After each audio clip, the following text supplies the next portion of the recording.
Amen. Well, we appreciate the message this morning Brother Steve Payne brought. And I told Brother Bob it's kind of a big can of worms he opened up, and sometimes take a while to fish them up. But we enjoyed it and appreciate this young man coming and preaching for us. I loved him the first time I ever met him. Just fell in love with him. I didn't know the life that he had, but he had good testimony. He had a bad life, but the Lord straightened it out, and that's what He'll do for him. And we were talking about it at dinner, but sometimes people might have to have a little earthly help, with the help of the Lord too, if the stuff get in your system just right. I don't fuss at anybody if they sought help, if they want to get straightened out, and they had to have some earthly help, as long as they got straightened out with the Lord and got that out of their system. But it's a blessing to be here tonight. We want you to pray for us. And we look into Luke chapter 15, two things we want to look at. We probably never get to number 3 tonight, but I want to look at least 2 things. I want to look at losing some things tonight. The Bible talked about some sheep, and it talked about a woman having some silver. And each one of them, a man had the sheep and a woman had the silver, and they lost one piece. And I will preach about that tonight. Now, most of the time, you don't hear people preach it out, but most of the time we talk about losing something in the Bible. It's talking about the joy or rewards tonight. Now, they don't ever go on and explain it out. They make it say what they want it to sometimes. I've heard people make it say what they want it to, and when you grow a little bit in the Lord, you learn to read a little bit more. And old Brother Ed Blue said, well, I learned to read the Bible for myself. And you find out he's talking about losing joy or losing rewards. Now, people are going to be rewarded for their service down here. A Christian is going to be rewarded for their service down here after they get saved. And I've heard folks say, well, I won't have no more in heaven than you will. Somebody asked the great evangelist Billy Graham that question. And he said it'd just be heaven. But I believe that we'll be rewarded for our service down here. Now, I may not be as smart as some of these folks is about this, but I've heard some more people that have been a lot older than me talk about they'd just be heaven when they got there. But the Bible talks about losing something and rewards that God's going to give to folks for their service down here. I'm not going to preach about it tonight, but I want to preach about the lost sheep and the lost silver tonight for a little while. Now, the man that had the sheep, the Bible said in the 15th verse here, and Jesus was talking to the Pharisees and the scribes, and they was accusing him of receiving sinners and eating with them, having fellowship with them, and the Lord didn't deny it. And he spoke a parable, and he said, what man of you having 100 sheep, if you lose one of them, does not leave the 99 in the wilderness and go after that which is lost, until he findeth it. Now, I want to think about for just a little while tonight that this man had to know that he lost something. You've got to have something tonight to lose it. There ain't nobody can lose anything if they haven't got it. You can't even lose a pocket knife unless you own one tonight. My friend, and I'd lose most of mine when I was a growing up boy. My daddy get me a knife and I'd lose it. For some reason or other, I'd either have a hole in my pocket and it'd fall down my britcher leg, and then I wouldn't know where it lost at, and I didn't know where to go look for it. But the Bible said this man knew where the sheep was at. He had lost the sheep in the wilderness there, and he knew where to go looking for it. My friend, now what I want to bring in tonight, you've got to have something tonight, my friend, in order to lose it. Now, David, the Bible said that David, my friend, had salvation. He had not some man's salvation, but he had the salvation of God. And David, my friend, lost the joy of that salvation that he had. My friend, and he said, restore unto me the joy of thy salvation tonight. And friend, undoubtedly it needed to be restored. It was missing in David's life, and he knew it was missing tonight. My friend, and there's a lot of folks in our life today, my friend, at one time they had a close walk with God. At one time they had joy bubbling in their soul. My friend, but they got slack on God. My friend, and there's something missing in their life. and they're not happy there. I'm meeting people after people. I can tell. Have I just meeting them? They're not happy. Somebody said you can't see what's in their heart, preacher. That's right. My friend, but the outward expression, my friend, sometimes show what's inside. My friend, the Bible said God didn't permit us to look upon man's heart. My friend, we look on the outward appearance, he said, and God looketh on the heart. My friend, that I think about this man. The Bible said, my friend, he lost a sheep, and he had 99 left. My friend, but somebody thought he just left him out there, wandering in the wilderness to go after that one. But no doubt there's other shepherds, my friend, that took care of the 99. My friend, as I mentioned not long ago, I preach about the sheep, and then the sheepfold, and the man going, my friend, and leaving the sheep, my friend, there the sheepfold, my friend, going home, getting in his bed and spending the night, and somebody was guarding the sheep there.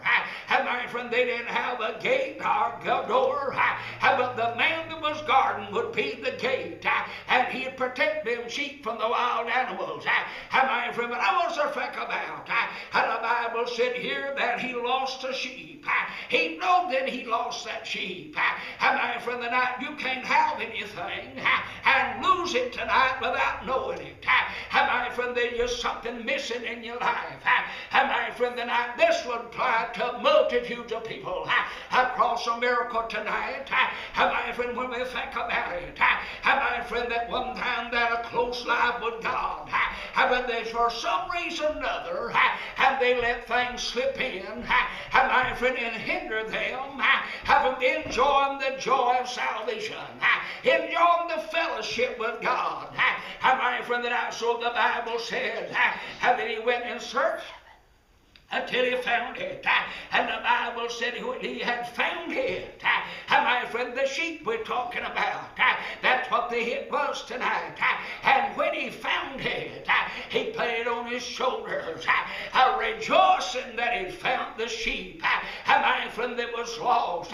And when he gets home, my friend, he calls his neighbors and friends and said, rejoice with me, because I found that sheep and it was lost. I brought it back into the fold tonight.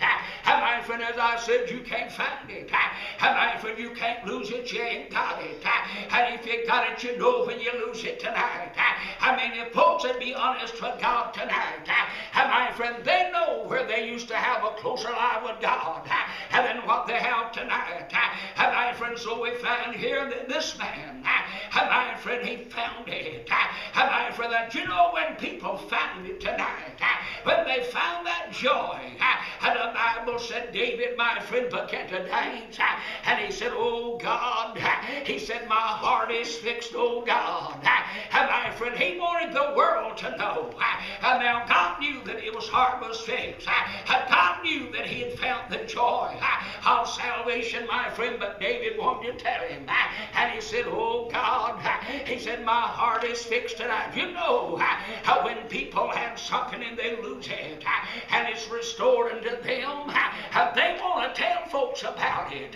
I mean, it's good news tonight. I'm having to tell folks that I've found that I used to have. In other words, I feel like I used to, because I've been restored to where I was. My friend, so the Bible said this man, my friend, with these sheep here, he found that sheep was lost tonight. And when he found it, my friend, when you find it tonight, and you're proud of it tonight, if you've ever backslid on the Lord, if you ever walked out in the brush, as somebody said, I've heard people say people's in the brush. Adam and Eve got behind the trees. My friend, they didn't take the brush. My friend, they didn't take, my friend, something else. My friend, but they was over behind the trees. My friend, when they heard the Lord call out and said, Adam, where art thou? My friend, Adam had been waiting for God. He'd been out there waiting for God to come in the cool of the day and have fellowship with him. But this time he is dreading seeing God come. Why, preacher? Because he had disobeyed the Lord. He took of the forbidden fruit that God said, thou shalt not take of that fruit. My friend, he said, when the day that you take of it, he said, ye shall surely die. My friend, now will you agree with me not tonight? The day that Adam and Eve took of that forbidden fruit, friend, they didn't die a natural death, but they died a spiritual death. I mean, they are spiritually dead. The Bible said we're dead in our trespasses and sins tonight. My friend, that's before we got saved. My friend, so Adam and Eve, my friend, died. The Bible said Adam lived to be about 930 years, and he died. I don't know how old he was when he took over that forbidden fruit. My friend, but he died spiritually that day. My friend, that I want to think about. My friend, this man had found something. My friend, that he had before. He had it in his possession, and he got a hold of it again. And he said, rejoice with me, because I found my sheep that was lost. My friend, I found that I once had. I've got it back in my possession. My friend, hurry on, the Bible said. And this is only a parable now. The Bible said a woman having 10 pieces of silver, if she loses one piece, my friend, she light up the candle. The Bible said, and sweetness, my friend, that house, seeking diligent. She knows where she lost it at. She lost it in the house. He didn't go out in the lawn and start looking for it. She started looking in the house. Most of them back in those days, they didn't have carpet on the floor or hardwood floor, but they had a dirt floor, and they had to sweep it. And she swept that floor diligently. She had 10, but one of them was gone. Precious collection. And she said she searched for it diligently. She swept for it. And it says almost the same thing at the first line in verse number 9. And when she had found it, the piece of money, and what we're preaching about tonight, when she had found it, and when she had it in her possession at one time. She knows she had 10, but she only had 9. And that's the reason she started looking for that one that she lost tonight. And the Bible said when she found it, my friend, just look at it.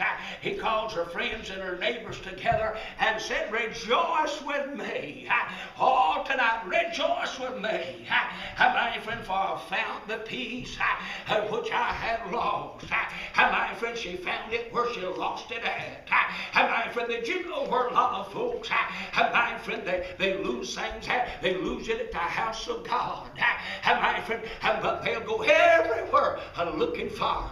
I remember the Bible said that Jesus come when he's about 12 years old to the temple, my friend, with Joseph and Mary.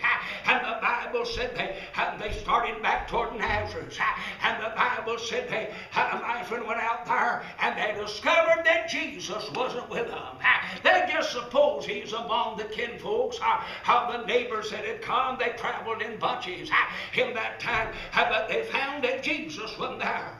And they searched for him, and they started looking for him. And you know where they found him at? They found him right where they left him at. They found him at the house of the Lord. They were called the temple at that time. And you know what he was doing? He was talking to them folks that supposed to have been smart. And they couldn't understand how Jesus would ask them such intelligent questions and answer things for him, that him just a little boy. But they didn't know that he had come from heaven. Amen. They didn't know that he was the Son of God. Amen. And he said, I must be up and about. His mama found him, and she said, just worried to death about you. Oh, you know, people get worried. And somebody asked me the other day, said they ever found that little baby that got lost out here. I said, no, I don't reckon how that here they did. Got lost out there in Missouri somewhere. Just a small baby come missing from the crib. and that people are searching for it. And they may have done it since I'm not here in the news last day or two, but they may have found it. I don't know. But anyhow, somebody asked me, have they found it yet? And I said, I don't reckon they have. But the Bible said, my friend, that they found him. And she's worried about him. And Jesus said, I must be up and about my Father's business. And my friend, you think about tonight. And friend, we ought tonight, as the children of God tonight, we ought to be up and about our Father's business tonight. I mean, Jesus knew what the business of God was. And friend, he would get it on right there at the temple, right where they left him at. Oh, said, we've been looking for you. You know how long it took them to find him? It took them 3 times as long to find him as it was to lose him. You just read it out, check it out. All you got to do is look and read it. And it took them 3 times as long. You know what? They went among the kinfolks. I mean, listen, when people get backslid on God, they do a lot of things. Sometimes they visit their kinfolks. Amen. And they lay out the house of the Lord, visit the kinfolks. Then they take a trip. They're trying to find it maybe somewhere in a trip somewhere. But you know, if you lost it at the house of God, that'll be where you'll find it at tonight. Amen. They had lost the Savior at the temple, and that's where they found him at. He just stayed there. Them fellas, I don't know where they carried him home with them, or they just spent the night in the temple, but they looked for him about 3 days and finally found him.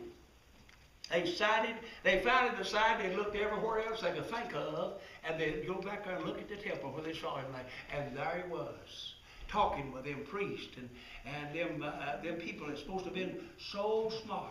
There Jesus was. He was amazed. He was amazed. They was amazed at him, how smart he was. You think about that tonight for a little while as we look into the precious Word of God. All tonight, listen, folks, we need to check up tonight. As I preached the other day, let's take inventory of our life, and don't let somebody else judge us. Don't look like David was. David was out of fellowship with God, and everybody was picking at him on every side. And David knew that there's something missing in his life.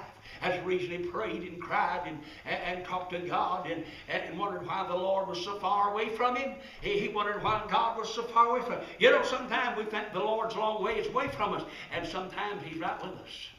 You think about it. Now, the Lord can be in your midst. The Lord can be indwelling in you and keep you from knowing it. He can withhold himself from you. The Bible said he did to them people that after his resurrection, he just withheld from them knowing him, who he was, and they're walking along there, they thought he was a stranger. All the time. Let's don't let Jesus be a stranger to us tonight. He's the best friend we ever had tonight. And if we've had something, and it's something missing in our life, let us go back and look for it where we lost it at, and where we last knew about it. And that was sometimes, and most of the time, I said that'll be at the house of God. A lot of times, folks backslide sitting on the pews of the church. You think about it a little while. When you get to looking at it and thinking about it, it ain't the people every time that out here are committing the great sins, and we call backsliders sometimes the people that go regularly to meet in the house of the Lord, and they just get cold and indifferent, gradually do it.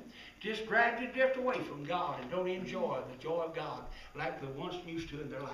Boy, I'm telling you tonight, folks, let us go back to where that we think it's at. If it's not out there in the world, it's not out there somewhere that we wasn't at, but where it was at the last time we knew about it. And that he was in the wilderness with the sheep. She was in the house with that piece of money. And she searched and he searched for it. And when they found it, and when he found it, and when she found it, you notice it's pretty close to the same thing. I think it changed a he and a she and the difference in it. And when they found it, they rejoiced. And they wanted other people to rejoice with them tonight. That's a good thing about it. You're not stingy with salvation tonight. If you've got it, you want your neighbor to have it tonight. If you've got the joy of God in your life, you want other folks to have joy. You want them to enjoy the blessings of God.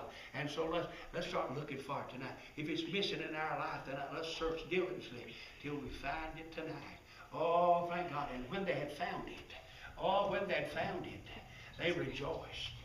Thank God. The man rejoiced on the sheep. The woman rejoiced over the money tonight. You think about it. Oh, tonight, listen, friend, it's tonight, and a lot of folks in this old world going through life, and there's something missing in their life. They can remember the time that the joy of God bubbled over in their soul, and they just had the glory of God. And they couldn't wait till they got to the meeting house to get some more. I mean, it's food when you go to the house of God and you can feast off the table of the Lord and God get our souls fed tonight. I mean, there ain't nothing like it. Nothing will satisfy you like food from heaven. And that's what the Word of God does. It gives us food from heaven tonight. I mean, news from a far country. Oh, it'll satisfy a thirsty soul tonight. If you hear news from home, you know that people will say anything in the world they want to you, and you think, well, that ought to build people up. What I've told them, but maybe it don't. But just a little touch from heaven. Oh, it's get them on cloud nine, and before you know it, my friend. And as I told a fellow the other night, I said, I just go over at Scottsburg to a church, and I said, them people are dangerous over there. I don't know if you've ever been to a church where it was dangerous to be there, but it was. It was dangerous. And my brother-in-law was dangerous to be around when he got a touch from heaven. He'd laugh and he'd cry, and I'd get up and move. I'm honest about it. Somebody said, well, you moved. Well, I didn't want my teeth knocked out. I didn't want my glasses broke. And he'd get happy. And he didn't mean to do it. He didn't mean to hurt him, but he'd get happy, and he'd get all over him, see. And those folks, and I said, them people over there in Woods Cove Church, over there where I used to go with my pastor years ago, now that's a long time, go back to the 60s. They're way down now, like most others. But anyhow, I asked a fellow about it, and I said, it used to be dangerous to go over there. I'm telling you, I went one night and it's got plumb dangerous to be there. You think about it. But now you don't have to worry about being dangerous to be at church today. There ain't much going on. You know what I'm saying? People either lost it, and they said, well, we'll just let that piece go. We just let that little part of it go, and we'll just keep on. We're holding on pretty good, and we'll just kind of go on like we are. But all tonight, we need to, if we've ever been there, or to get back up there to the foot of the cross and enjoy the blessings of God tonight. May the Lord bless you tonight. We want Noah to come up here, and we're going to fellowship him in the church tonight. He got baptized, and so we're going to shake hands with him, and after we shake hands with him, he'll just stand right down there, son. And after we shake hands with him, he'll be as much a member of this church as I am. So all it will tonight, we'll close out our service on this. You come around and shake hands with him, and we'll fellowship him in the church tonight, and get him in full membership here. Wow, don't you want that to be on the video? I guess he didn't want our music.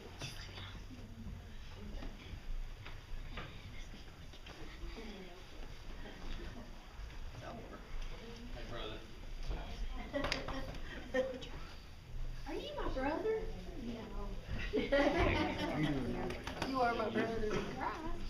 Let's raise this up so you can shake me. How about that?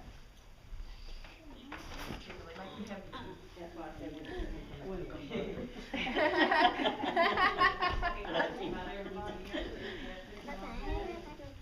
Aren't you gonna go shake hands with your brother?